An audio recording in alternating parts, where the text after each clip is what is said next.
You're tuning into Black and White Sports on YouTube. The no-holds-barred truth on sports. The main event starts now. Well, there's a good chance that if you are a Denver Broncos fan today, you are currently in the pit of hell as your season has turned into a dumpster fire. Many of you were very excited about Sean Payton coming into the fold. I was vocal before the season that I thought the Cowboys should have went ahead and pulled the trigger and brought in Sean Payton because that's a guy that Jerry Jones has wanted for years. And at one time actually had a trade in place for Sean Payton with the New Orleans Saints. A lot of people don't know that, but if you've read Mike Florio's book, he peels back the curtain on that trade and why that fell through. But we were very interested prior to the season. We covered at great length the Russell Wilson-Sean Payton dynamic. We covered the Russell Wilson-Nathaniel Hackett Broncos meltdown last year on this channel. So, of course, this past weekend they played the Jets, and that was after a very animated off-season exchange between the Jets and Sean Payton and how bad a job Nathaniel Hackett did, or we thought he did. But it hasn't gotten any better under Sean Payton. And after Miami dropped 70 on you, yikes. One could argue possibly it's been a worse coaching job. Look, I believe Sean Payton's a very damn good head coach. However, we knew going into the season, prior to this season starting, that was going to be an interesting dynamic because Sean Payton was not going to have a very long leash for Russell Wilson. This past weekend, Russell had an epic meltdown at the end of the Jets game where he fumbled and there was a touchdown run back. We're seeing it right here. From Quincy and that, Williams, of course, led to this exchange, an animated exchange, even though Sean Payton is trying to walk back that look right there that you just saw. He actually literally issued a statement. I don't think I was that animated. Yeah, you were. And your face was red as hell. Sean Payton was mad. He was pissed. Payton said during a conference call with reporters on Monday, every attention to exchanges or discussions I have with Russ, I just wanted to make sure he knew the linebacker was a free rusher. So it wasn't as big of an exchange or big deal, I think, as maybe some may have thought. Well, come on now. They're 1-4. It was a 31-21 loss against a team that a lot was really made of going into that game as far as drama, right? A lot was played up. There was a lot of conversation after the fallout over the off-season. Everybody had that game circled. I mean, it was like, oh, the Jets and the Broncos going to be must-see TV. It was must-see TV. It was. And, of course, all the drama that's going on with the Jets as well. So if you're a Broncos fan, you're getting a little nervous because the trade deadline is looming for you. And many people believe that this is about to be a yard sale, so to speak, okay? They're about to open the garage, have a garage sale, and teams are going to come in and start poaching players off of the Broncos. Most notably, your two-star wide receivers, Jeudy and Cortland Sutton. Looking at you, what is up with the near nudity on my screen right now? Thanks, New York Post. Well, anyway, there's a trade deadline looming, and there's two wide receivers looking at you, Patriots. Are you going to trade for one of these guys? Because your offense sucks.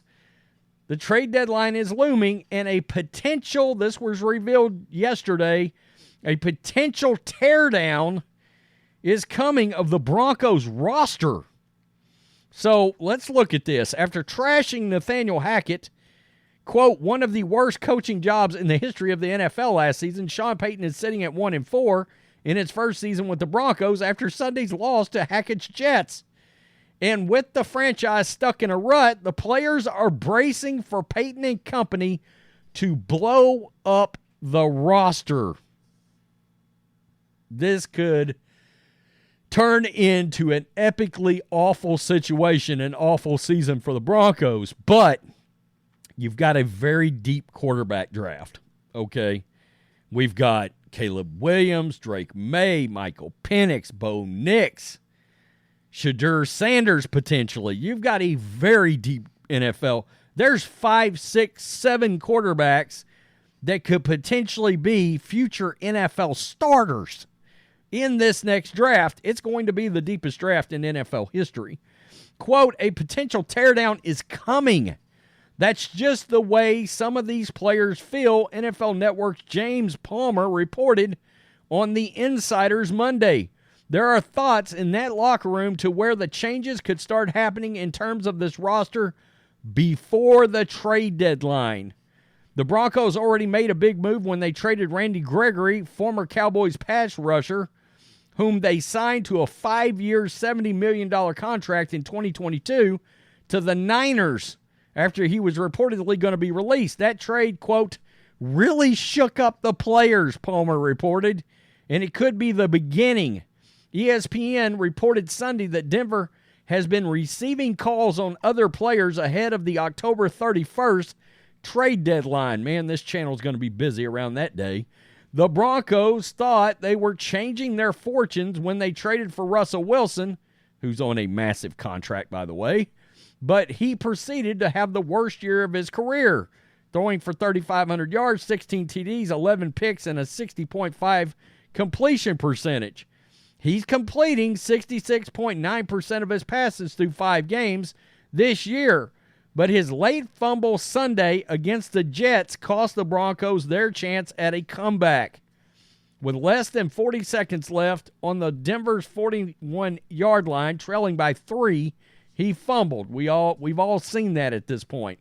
So the players with the Broncos are sitting back going, oh, crap, we're all about to get traded. This roster's about to get blown up. And like I said, the 2 star wide receivers on that team, Sutton and Jeudy, they're going to be the most sought after at this point. I mean, the Patriots are in bad need of wide receivers right now. But you don't think the Cowboys might want one of those 2 guys? Somebody over in the NFC, that's very possible. That whole roster may get blown up. And I've talked about the fact that, look, Sean Payton is quite a fan of one Jarrett Stidham on that roster right now. And if you're Payton, do you want to see if Stidham can play? That's a thing. Do you want to bench Russell Wilson just to see if Stidham is possibly a guy? We saw him go out last year and slice and dice up the 49ers. And I mean, he sliced them up offensively when he was still playing for the Raiders. So, after the other day's meltdown, of course, we talked a little bit about, the Jets came out and trolled the Broncos. Aaron Rodgers came out on Pat McAfee's show and said, essentially, he was bathing in the healing light of Sean Payton getting his ass beat the other day, and that he enjoyed it.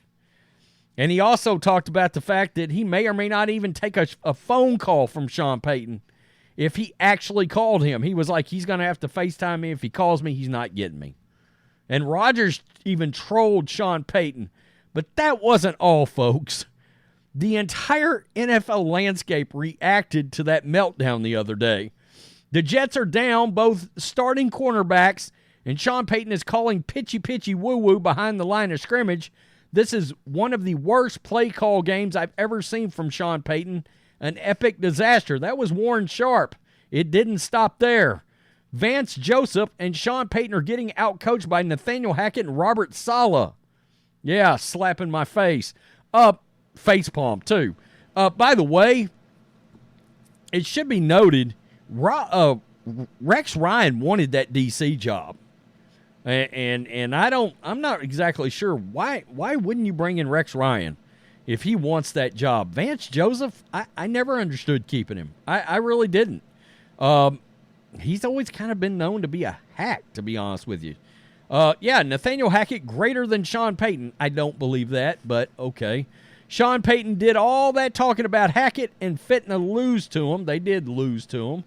Super glad Sean Payton is having this bad of a season after all that shit he talked about Hackett too. Love these storylines.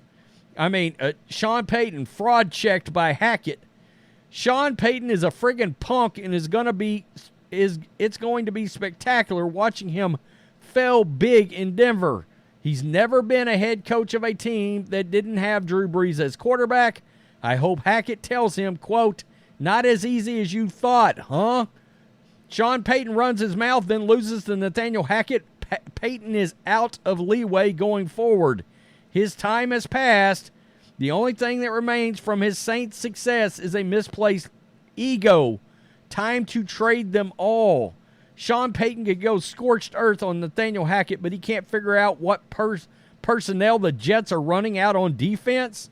Sean Payton ran his mouth about Hackett all summer long just to get out-coached by Hackett. You can't make this shit up. Sean Payton is doing a good job in trying to one-up Hackett in the worst coaching job category.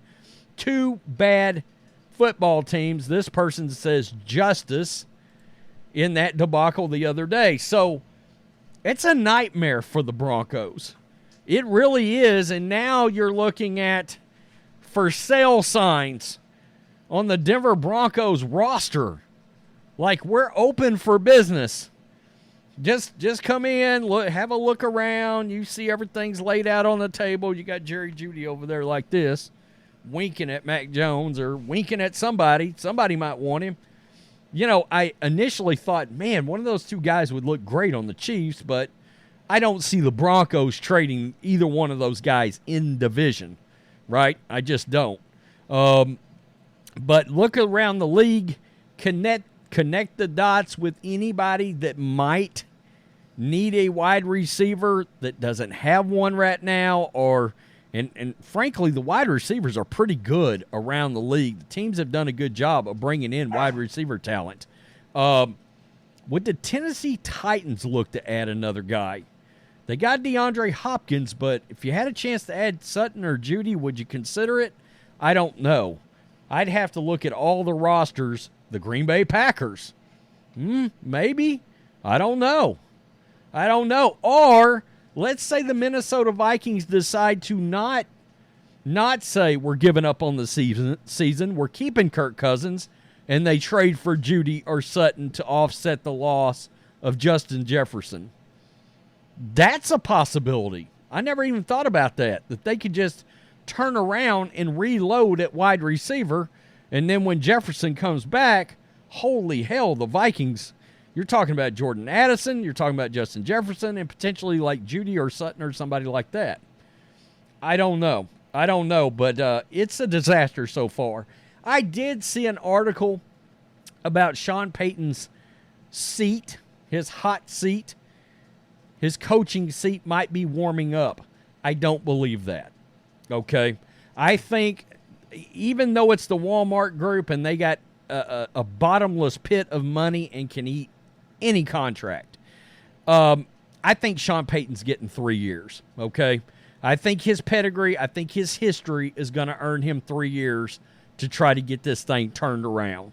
1 year with Russell Wilson, and then 2 years with a rookie quarterback into his second year and see how that goes. I don't think Sean Payton is on the hot seat. I think they could win 3 games and he's not on the hot seat. You know, I think there was some communication that this is probably going to end up being a rebuilding project. So tell me what you think. Peace. I'm out. Till next time.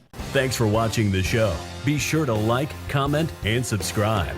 Be sure to tune in next time on Black and White Sports.